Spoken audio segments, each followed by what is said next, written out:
दोस्तों नमस्कार। विकास दुबे एनकाउंटर की चर्चा से अगर आपको फुर्सत मिल गई हो, गलवान घाटी से चीन पीछे हट गया हो, तो आइए देवभूमि हिमाचल की ओर चलते हैं। क्योंकि देवभूमि हिमाचल भी इन दिनों शिखर की ओर बढ़ रहा है। कैसे बढ़ रहा है, सिलसिलेवार तरीके से मैं आपको बताऊंगा। कोरोना काल के बीच जहां प्रदेश ही नहीं, हिमाचल ही नहीं, बल्कि तमाम पूरे देश की जनता आर्थिक तंगी से जूझ रही है, आपातकालीन स्थिति में हम सरकार को क्यों चुनते हैं? इसलिए चुनते हैं कि ताकि वह इस आपातकालीन दुख की घड़ी में हमारा साथ दे। लेकिन जयराम सरकार, जी हां, हिमाचल प्रदेश की जयराम सरकार जो कहती है कि डबल इंजन की सरकार है, केंद्र में भी हमारी सरकार है, हिमाचल में भी हमारी सरकार है, हम कोई भी ऐसा फैसला नहीं लेंगे जो जनता के हित में ना हो, गरीबों पर बोझ ना पड़े। इसलिए जयराम सरकार बार बार 2 साल के कार्यकाल का उन्होंने जश्न मनाया। राजधानी शिमला में रिज मैदान पर अमित शाह भी पहुंचे। तमाम लोगों ने पीठ थपथपाई जयराम सरकार की, कहा बहुत अच्छा काम कर रहे हैं। लेकिन दुख होता है जब इस संकट की घड़ी में सरकार आम जनता पर बोझ डाले। कैसे डाले? डायरेक्ट, सीधे तौर पर बोझ, जब सरकार निजी बस संचालकों के आगे नतमस्तक हो जाए। जी हां, निजी बस ऑपरेटरों ने कहा था कि किराया बढ़ाइए नहीं तो हम बसें नहीं चलाएंगे। 60%, कुछ दिन पहले 60% सवारियों की बात की गई थी, अब 100% हो गया है। लेकिन सरकार से जब उस दौरान भी पूछा गया, खबर चली कि सरकार निजी बस ऑपरेटर जो है उनकी मांग को मानेगी, किराया बढ़ाया जाएगा। तो खबर चली, पूछा गया, तमाम मीडिया चैनलों ने पूछा सरकार से कि क्या ये सच है? सरकार ने कहा नहीं। क्यों कहा? क्या सरकार किराया आगे नहीं बढ़ाती? उसी समय बता देते कि नहीं, हम किराया बढ़ाएंगे। लेकिन सरकार ने कहा नहीं, हम ऐसा कोई फैसला नहीं लेंगे जिससे आम जनता पर इस संकट की घड़ी में बोझ पड़े।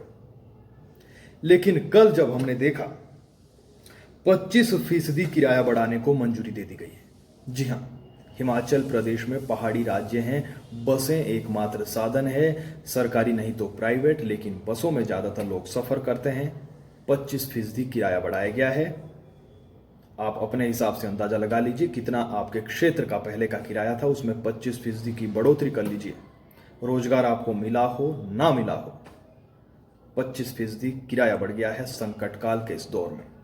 ठीक, इतना ही नहीं, इससे पहले बिजली की स्लैब में बदलाव किया गया था और बिजली की दरें भी महंगी की गई। जी हाँ, इसी कोरोना संकट काल की मैं बात कर रहा हूं। आगे बढ़ते हैं। इसके अलावा हिमाचल में बनने वाला सीमेंट, जी हाँ, हिमाचल में बनने वाला सीमेंट हिमाचल में ही अन्य राज्यों की तुलना में महंगा मिलता है। पंजाब, राजस्थान, गुजरात, हरियाणा, हिमाचल में बनता है लेकिन अन्य राज्यों में सस्ता है, हिमाचल में महंगा है। जी हाँ, हिमाचल में प्रदेश में 3 सीमेंट की बड़ी कंपनियां हैं, एसीसी, अंबुजा और अल्ट्राटेक। पिछले महीने ही सीमेंट के दामों में प्रति बैग 5 से 10 रुपए बढ़ोतरी की गई। 5 से 10 रुपए आपको सुनने में कम लगेगा, प्रति बैग की मैं बात कर रहा हूं। और 2019 दिसंबर के बाद से अभी तक की अगर मैं बात करूं तो निर्धारित समय पे जो उनका सीमेंट उद्योग का जो अपना निर्धारित समय होगा, निर्धारित समय पे 2-3 महीने में 5 रुपए, 10 रुपए, 15 रुपए बढ़ते रहते हैं। और इस समय जो दाम है हिमाचल में 400 के करीब है। 400 से कुछ सीमेंट कंपनियों का दाम 410 भी है। आप इससे पहले, कुछ दिन पहले जब मेरी बात हुई, मैंने एक इंटरव्यू के दौरान उद्योग मंत्री हिमाचल के बिक्रम ठाकुर से मैंने ये सवाल पूछा। लॉकडाउन की मैं बात कर रहा हूं। लॉकडाउन के दौरान मैंने उनसे पूछा, मैंने कहा कि क्या सीमेंट के दाम इस तरह से जो कंपनियां बढ़ा रही है, क्या आपकी नजर में लूट नहीं है?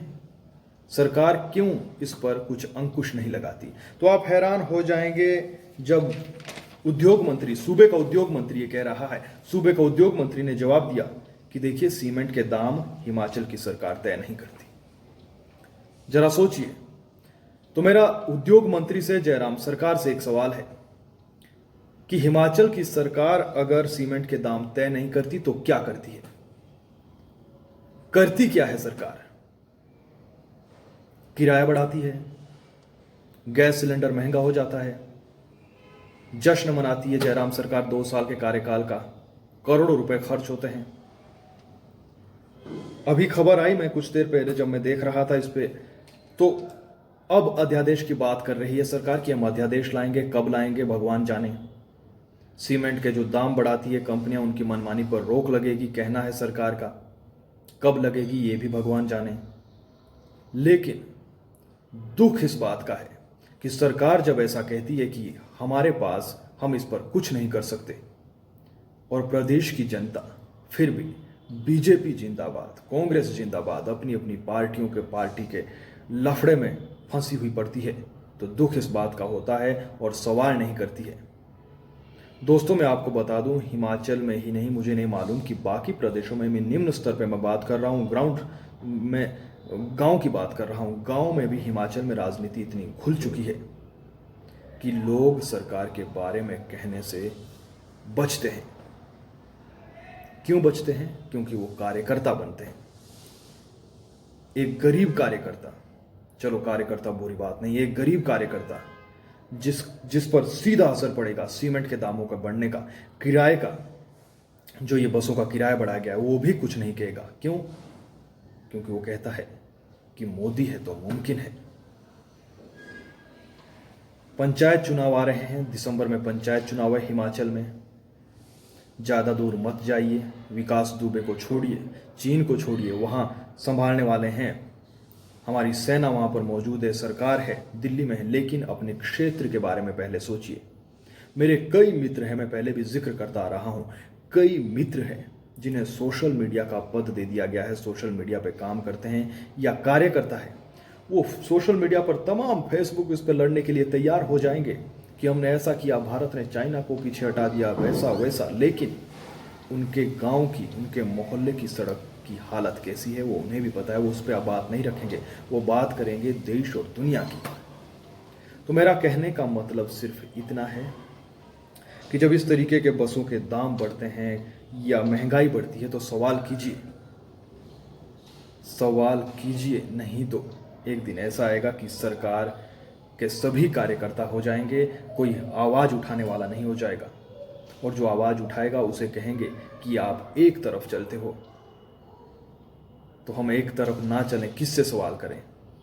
कुलदीप राठौर से तो सवाल हम कर नहीं सकते कि आपने बसों का किराया क्यों बढ़ाया, सीमेंट के दाम महंगे क्यों हैं, ये भी हम राजा वीरभद्र से नहीं पूछ सकते। ये हम मुख्यमंत्री जयराम ठाकुर से पूछेंगे और डंके की चोट पर पूछते रहेंगे।